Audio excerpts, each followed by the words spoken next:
Public coat న్యూస్కు స్వాగతం. మరి ఆషాఢ మాసం బోనాల జాతరలో అమ్మవారికి ఇష్టమైన వారు పోతరాజులు. మరి ఈ పోతరాజు విన్యాసాలతో ఎక్కడ చూసినా కూడా బోనాల జాతర సందడి ఉంటుంది. పోతరాజు లేని బోనాల జాతర చూడము, ఆ సందడి వేరు. నిజానికి మరి ఈ పోతరాజుల చరిత్ర ఎక్కడి నుంచి స్టార్ట్ అయింది, అసలు ఈ చరిత్ర ఏంటి, అమ్మవారికి ఇష్టమైన పోతరాజు ఏ విధంగా రెడీ అయ్యారో మనం అందరం తెలుసుకుందాం. మనతో పాటు అంటే 40 ఏళ్ళుగా పోతరాజుగా తన సేవలు అందిస్తున్న శ్రీనివాస్ మనతో పాటు ఉన్నారు. వారిని తెలుసుకుందాం. నమస్తే అండి. నమస్కారం అన్న. సరే, ఏంటి అసలు ఈ పోతరాజులో ఏంటి, బోనాలలో స్పెషల్గా ఎప్పుడు కనిపిస్తూనే ఉంటారు, నిజానికి ఈ చరిత్ర ఏం చెప్తుంది? మీరు 40 సంవత్సరాలుగా పోతరాజుగా మరి బోనాల జాతరలో ప్రత్యేకంగా అలరిస్తున్నారు. అసలు ఎలా రెడీ అవుతారు, ఏంటి ఆ కట్టు, ఆ బొట్టు, తర్వాత ఆ ఈరగోలలు, అవన్నీ అసలు స్పెషాలిటీ ఏంటి? పూర్వ రోజుల్లో అప్పుడు ఈ మనకు గత్తర గాయ అనే విషయం అది తెలిసి ఉంటుంది. ఇప్పుడు వాళ్ళకి తెలుసో బహుశా తెలియకపోవచ్చు. ఆ రోజుల్లో ఏదన్నా ఊర్లో డాక్టర్లు వాళ్ళు ఉండేవారు కాదు. ఒక వైద్యుడు, ఈ భూత వైద్యులు తప్ప, ఈ పనిబాట్లు పోతరాజు, పంబల, ఏర్పుల, బైన్ల వీళ్ళు తప్ప ఊర్లలో వైద్యులు అసలు ఉండేవాళ్ళు కాదు. ఇప్పటికైనా మీరు ప్రత్యక్ష చూసి నా దగ్గరికి ఇప్పుడు ఇద్దరు వచ్చిపోయారు, వాళ్ళు చూసి ఉంటారు. అయితే అప్పుడు ఈ యొక్క ఆషాఢ మాసం వచ్చిందంటే ఆ చేంజ్ అంటే ఏదైతే వాతావరణం మార్పు చెందుతుందో అటువంటి సమయంలో ఈగలు, దోమలు ఎక్కువ ప్రబలడం వల్ల రోగాలు ప్రబలేటివి. అయితే ఆ పల్లెటూళ్ళల్లో ఏదైతే అమ్మవారు అప్పుడు రేణుక మాత కావచ్చు, మాంకాళి మాత కావచ్చు, ఈ శక్తి మాతలు ఎవరైనా కానీ వాళ్ళకు తోడుగా ముందు ఉండి తోవను ముందు దుష్ట శక్తులను రోలే పోతరాజు రోలు. అయితే అమ్మ అప్పుడు ఎప్పుడైతే ఆమె ఉగ్రరూపం దాల్చి, తల్లి ఉగ్రరూపం దాల్చి ఈ చరిత్రలో సాకలి అతన్ని చంపడానికి అమ్మ వెళ్తుంది. ఇప్పుడు పోచమ్మ తల్లి చరిత్రలో ఉంది ఇది.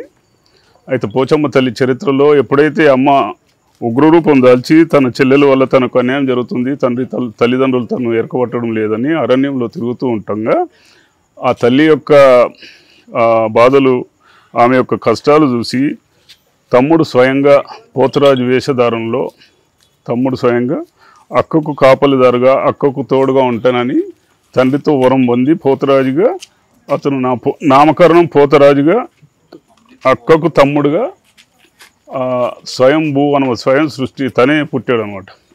అక్కకు తోడుగా ఎప్పటికీ ముందు ఉండి తనకు ఆయుధాలు ఏమంటే ఈరగోళ్ళు అంటే ఇవి అప్పటి కాలంలో ఈ జన్ములు కాకుండా మర్రి ఊడలే అతనికి ఆకులు అలాలే వాళ్ళకు వేషధారణ, ఇట్లా పసుపు అవి ఇవని కాకుండా అప్పటి వేషధారణలో ఉండేసి ఏదైతే మసూచి ఈ గత్తర అనేది వచ్చి ఎక్కడైతే గ్రామాలలో తల్లి వరం వల్ల, తల్లి ఆజ్ఞ వల్ల ఎప్పుడైతే తనను కొలుస్తారో తల్లి, ఆ అమ్మ పోచమ్మ తల్లి కావచ్చు, కాళికామాత కావచ్చు, ఆమె స్వయంగా ప్రకటితమై అడవిలో సంచరిస్తుండగా అక్కడి గ్రామ ప్రజలకు మసూచి అనే రోగాలు కలిగి సస్తుంటే అప్పుడు తల్లి ఏం చెప్తుందంటే, ఓ ప్రజల్లారా, మీకు మంచి జరగాలంటే వాళ్ళ కళలలో పోయి చెప్తుంటుంది, మీ ఊరు మీరు ఎవరు సాగుకుంటా మంచిగా ఉండాలంటే నాకు ఈ రకంగా సంవత్సరానికి ఆషాఢ మాసంలో నాకు బోనం అంటే అన్నము సమర్పించేసి సాకులు పోసి నన్ను ఘనంగా ఊర్లోకి పిలుచుకొని నాకు ఆరగింపు పెట్టేసి ఆ తర్వాత నన్ను సాగదోలండి అని గ్రామ ప్రజల కళలో పోయి చెప్తుంది అనమాట. అదే వృత్తాంతం. ఇది అనాదిగా నడుస్తున్న ఆ వృత్తాంతంలో భాగస్వామ్యంగా మా పూర్వీకుల నుండి సంక్రమించిన పోతరాజు యొక్క పాత్ర ఇప్పుడు నాది 4వ పీఢి అన్నమాట. అంతకుముందు పోతరాజు కంతి పోచయ్య అని, ఆ తర్వాత పోతరాజు శివయ్య అని, ఆ తర్వాత పోతరాజు ఆగమయ్య అని, ఆ తర్వాత పోతరాజు జోగయ్య అని, ఇప్పుడు సత్యనారాయణ శ్రీనివాస్, పోతరాజు శ్రీనివాస్గా నేను ఇప్పుడు జనాలలో ఉంటూ 30 ఊళ్ళ దాకా మేము ఈ కార్యక్రమం చేస్తూ కొన్ని పల్లెటూళ్ళల్లో అమ్మకు అంటే ఆ ఉగ్రరూపం దాల్చి పోతరాజు ఎప్పుడైతే తల్లికి ఎదురుగా ఆమెకు ఎటువంటి ఆపద కలగకుండా, ఎటువంటి శక్తుల దగ్గర ఆమెను ఆహ్వానించకుండా ఆమెకు హాని కలగకుండా పోతురాజు పూర్తిగా ఉగ్రరూపం దాల్చి ఏ రకంగా అయితే నరసింహస్వామి కావచ్చు, ఏ రకంగా అయితే ఆ, ఆ, ఆ వీరత్వం ఉండేసి వీరాంజనేయుడు కావచ్చు, అట్లా తన భక్తి చాటుకొని తల్లి ముందు పూర్తిగా తన్మయం చెందేసి ఆడుతుంటాడు. ఆడుకుంటూ ఆ యొక్క దైతలను ఆ యొక్క శక్తులను పారద్రోలుమే ఈయన యొక్క సృష్టి, ఈయన యొక్క పాత్ర. అంటే పోతరాజులకి నిజంగా దేవుడు ఆవహిస్తాడా? తల్లి స్వయంగా తల్లి ఎవరైతే ఇప్పుడు మాలాంటి వాళ్ళ అనాదిగా వస్తున్నాము, మాలాంటి వాళ్ళకు పెళ్లిలో పటం వేస్తారు. పటం అంటే అట్లా మీరు చూసిండొచ్చు, ఎల్లమ్మ గుళ్ళు ఉంటాయి అక్కడక్కడ పటం వేసి మాకు స్టార్టింగ్ పటంలో మాకు పేరు నింపి మా ఊరు పెద్దలు, మా సీనియర్ పోతురాజులు మమ్మల్ని తల్లిని ఆవహింపజేసేసి మంత్రాల ద్వారా, దండకాల ద్వారా, ఆ బీజాక్షరాల ద్వారా తనకు ఇటువంటి కంకణాలు కట్టి, ఇటువంటి కాళ్ళు గజ్జలు కట్టేసి తనకు వేషధారణ చేసి పూర్తిగా పోతరాజు వేషధారణ వేసి ఆ తర్వాత అతనికి ఆ గ్రామంలో తల్లి సేవకుడిగా వదిలేస్తారు అన్నమాట. పోతరాజు అంటే చాలా పెద్ద పెద్ద మీసాలు ఉండాలి, శరీరం కూడా పటిష్టంగా చాలా గట్టిగా ఉండాలి, అన్నీ డిఫరెంట్గా ఉంటుంది. అసలు ఎందుకు అంత గట్టిగా ఉండాలని చెప్పేసి ఏదన్నా నిబంధన ఏమైనా ఉందా, లేకపోతే మామూలుగా మనం నిబంధన ఏం లేదు. అమ్మవారు అమ్మను ఎప్పుడైతే మనం తలుచుకొని ఆ వేషధారణ వేస్తాం, ఆటోమేటిక్గా తనంతనే ఉబ్బిపోతుంది. ఏమి ఇంకా తెలియదు, పక్కన ఏం జరుగుతుంది ఏం తెలియదు, మొత్తం అమ్మతో మమేకమై పోతరాజు ముందుగా నృత్యం చేసుకుంటూ ఉంటాడు. కాళ్ళకు గజ్జెలు లేదంటే ఇంకా దప్పు సర్పుళ్ళు, ఆ దండకాలు, మా గుగ్గిలం పొగలు, మైసాక్షి పొగలు, గుమ్మడికాయలు, నిమ్మకాయలు ఇవన్నీ చూస్తుంటే ఇంకా స్వామి ఆగడు. భూమి ఆకాశం ఏకమై ఉంటాడు ఆ స్వామి. అతనికి శాంతి అయిన తర్వాత అప్పుడు పూర్వకాలంలో కళ్ళు పోసేది వాళ్ళకి. మేము ఇట్లా చేయబడితే కళ్ళు అమ్మవారికి ఎక్కువ ఈ శాఖ అని చెప్పేసి చాలా మంది చెప్తుంటారు. పోతరాజు కూడా శాఖ పోస్తారా? పోతరాజుకు తన దాహం తీరడానికి అతను దోశలు పడతారు, ఆమెకేమో శాఖ వేస్తారు అమ్మవారికి, ఇతనికేమో తాగిపిస్తారు అనమాట. ఎప్పుడైతే అట్లా వీరంగా మారుతాడో ఆ ఉచ్ఛ్వాసం నిశ్వాసాలు ఆగిపోయి భూమి ఆకాశం అంతా ఏకంగా ఉండేసి ఆయనకు ఇంకా దప్పిక తీరేదాకా తాగుతుంటాడు. చాలా కష్టం ఆయనను కంట్రోల్ చేయడం, ఆ సమయంలో ఆయనను ఆపడం చాలా కష్టం. ఎప్పుడంటే కొంతమంది ఇప్పుడు అంటే అమ్మవారిని పూజించే వాళ్ళు మ్యాక్సిమం పోతరాజు వేషధారణ చేస్తారు ఈ రోజుల్లో. అమ్మ నీవు మాకు చల్లగా చూస్తే మాకు కొడుకులు బిడ్డలను ఇస్తే నీకు పోతరాజు చేసి మేపిస్తాం మా కొడుకుని, మొక్కుబడి చేసుకొని ఆ రకంగా ఇప్పుడు పోతరాజులు ఏ వీధికి గుడికి వాళ్ళు ఎక్కడో ఒక దగ్గర పోతరాజు నృత్యం చేసుకుంటూ అమ్మవారిని ప్రసన్నం చేసుకోవడం. కట్టేసినట్టే ఇక్కడ పోతరాజుని కూడా అమ్మవారికి వాళ్ళు 5 సంవత్సరాలని 3 సంవత్సరాలని అట్లా మొక్కుకుంటారు. ఆ మొక్కుల ద్వారానే పోతరాజు వేషధారణ.